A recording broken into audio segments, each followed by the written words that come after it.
Welcome back everyone to another monthly reading recap. I had some pretty decent books that I read this month that I'm excited to talk to you guys about today. And let's just dive right in and get started. So the first book I read this month of March was Nora Goes Off Script. And this book really reminded me of a typical Hallmark movie vibe where this woman, she writes novels that are kind of the familiar Hallmark arc, boy meets girl, something happens, they patch things up, and then they get back together in the end. And that's what her day job is. She has two kids and she's divorced, and one of her books gets chosen to be turned into a movie, and the actor who's playing one of the roles in the movie is a really famous actor, and they have their own kind of love story going on. And it was a super cute book. It was a feel-good book. It was kind of predictable, but a little bit less cheesy, I guess you could say. But it was super cute. I really enjoyed it. It was a good book to kick off the month, a good book to kind of bring you out of a reading rut if you're in one, and want something just light and fun to read. So I gave that book 4 stars, and I overall really enjoyed it. The next book I read, I could not decide on for the life of me what I wanted to read. I started reading The Great Believers, and I had seen this book around a lot. I think it has had really positive reviews, but for whatever reason I could not get into it. I was like 25% in and I just couldn't finish it, honestly. So sometimes you gotta just put the books down. So I don't want to say I DNF'd it, but I will hopefully pick it back up soon. But it was not the right place and right time. The book felt kind of heavy. It was really slow. Couldn't really get into any of the characters, and it just like really wasn't kind of the mood that I was in to read. So I feel like I spent a good part of the month just trying to get into that book and not being able to. And I finally gave myself the okay to pick up something else. So then I picked up The Measure, and I got back on the reading grind with this one, and I really liked it from the start. If you enjoy books that are kind of a slice of life, don't really have a crazy plot line or story arc, they're just kind of following different people, books that are just kind of well written and interesting, I feel like that was exactly this kind of style of book. So definitely pick it up if you like that style, which I personally really do. The Measure is also a really great book club book. I think a lot of people have been saying that recently because of the premise of the book, which is about the world all getting these strings inside of a personalized box on the same day, and kind of discovering that these strings are telling the length of time that they will live until they die. So it was a really interesting to see all the different characters. There was maybe 5 or 6 different characters that the book followed, and they interweaved with one another's lives at points. And it was really interesting, the set of circumstances that each of the individuals had and kind of how they dealt with it and how they felt about it. And it just posed a lot of interesting questions, which is why I think it'd be a good book club book. But it was really interesting. It was thought-provoking. I liked a lot of the characters. And I thought each of them kind of had a different angle and a different side of like a way you could think about it. But it was really good. I really enjoyed reading it. I read through it quickly. I also just love a storyline that interweaves. I feel like it's really fun to like pick up on different characters and kind of try to figure out like how people are gonna meet and interweave throughout. So I thought it was really interesting. I feel like I read this book and then I thought about it for a long time after, which for me is a sign that the book was really good. It is if I like continue to think about it and like it really sticks with me, because so many books I read, I feel like I read it and it just like leaves my brain. So if I can actually remember what happened more than like a few days later, I feel like that's a telltale sign that I really enjoyed the book.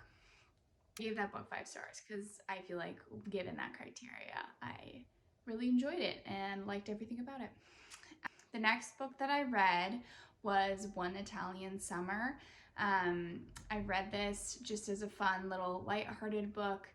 It's about this woman. She loses her mom, and she and her mom were supposed to take a trip to Positano, and after she dies, she takes the trip alone, and she meets someone there, and she's kind of doing a bit of self-discovery. I really liked the aspect that this book took place in Italy, because I have been to Positano and I really like it. So the language and description writing of the scenery was really fun to read about, but I really didn't enjoy the actual plot line of this book. I don't know if it's because I read it so much in one sitting, or I like picked up on a lot of the author's like quirks and her descriptors that I feel like got really old. But the main character, she was always thirsty, drinking so much water, and it just was a repetitive scene over and over again, and I was like confused by that. And I thought the relationship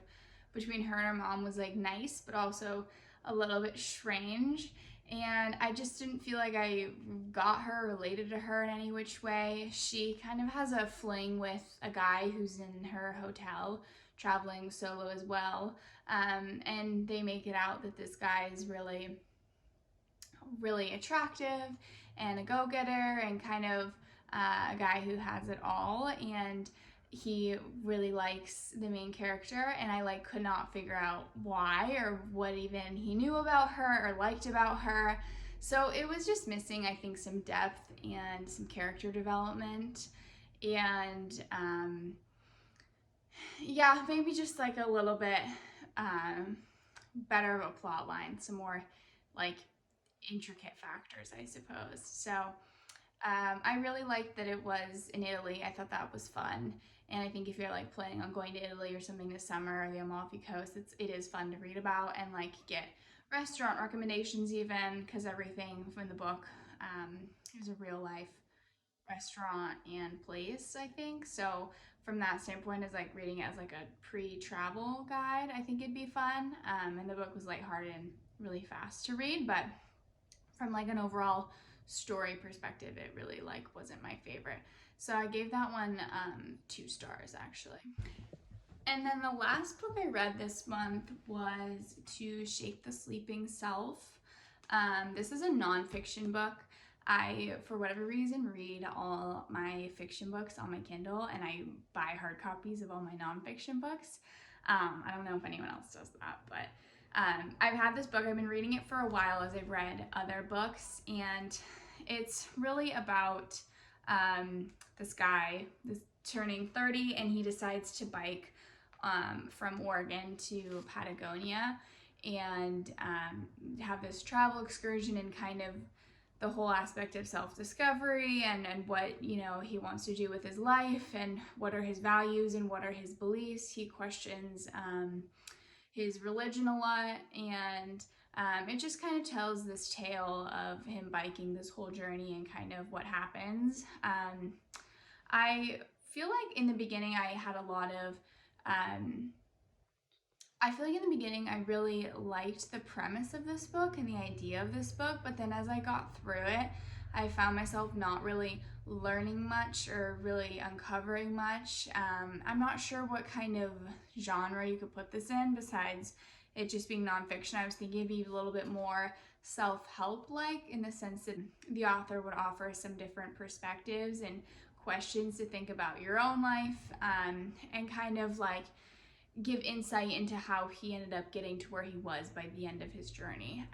But I feel like it didn't really give that. It was like this journey, and he was kind of asking the same questions over and over, like, what does make life worth living? Like, have I been changed by this experience? Like, yes, I know I've been changed, but I'm not sure how. So it didn't seem like the author really had any of the answers by the end anyways, which was kind of interesting. It's like he posed all these questions, and then by the end was like, oh, I still don't really know though. And it was just kind of this like open-ended thing that I think like it felt like an open-ended thing. So I feel like it was interesting to read it from like the bicyclist standpoint of like doing the journey and like kind of some of the preparation, but it didn't really dive in too deep on kind of how he felt about things, or he kind of he would say like, oh, it's, you know, tough to give up his creature comforts and stuff, but he wouldn't really go too far past that. It didn't feel as brutally honest as I think that it could have felt, and I think as would have been like respected by the reader. So it was decent. I'm not sure if I really like learned much about it, but I thought it was interesting, and I think that if you like travel and you like biking, and maybe you like the aspect of like questioning new things or questioning religion, then this book might be more connected to you. But overall, I feel like I give this book 3 stars or so. And lastly, I am going to give my thoughts on the TV series Daisy Jones and the Six. I finished this when I think the last episode came out. I've been following along with it, and I was really excited for the TV show to come out. I really enjoyed the book so much. I read it, I think, like 2 years ago. It's been a long time, so I didn't remember every detail and every kind of aspect of the book, which I think is actually kind of helpful when you're watching the TV show, because you're not like waiting for certain things to happen, or kind of finding all the faults and the ways that the TV show kind of detours from the way that the book went. So I didn't remember a lot of those more minute details. But overall, I really enjoyed the series. I thought it was really good. I was waiting a long time, I feel like, for Daisy to join the band.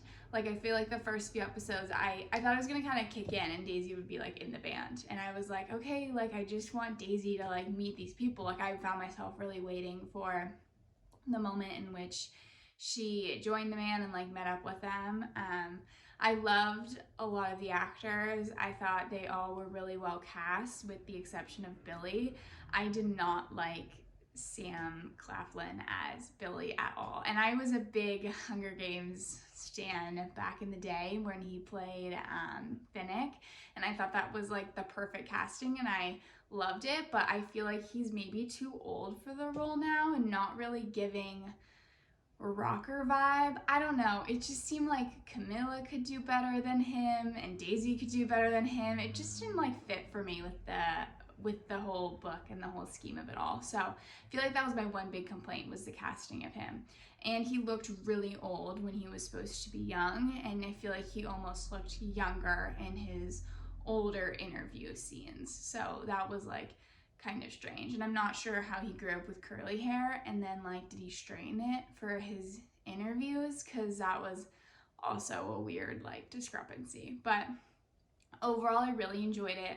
I think that they teased a second season even, which is interesting because I'm not sure what they're going to do with that moving forward. I guess the way that they ended the book was kind of open for Billy and Daisy to get back together. So that would be interesting if they kind of just took that detour and kind of turned the book into something even more than that. But overall, I really enjoyed it. I thought it was like a really fun, cute TV series. Yeah, that was my monthly reading recap reviews. Hopefully this next month I don't fall into a reading slump on a not great book, because I feel like that was a bummer this month. But that's it for March reading recap.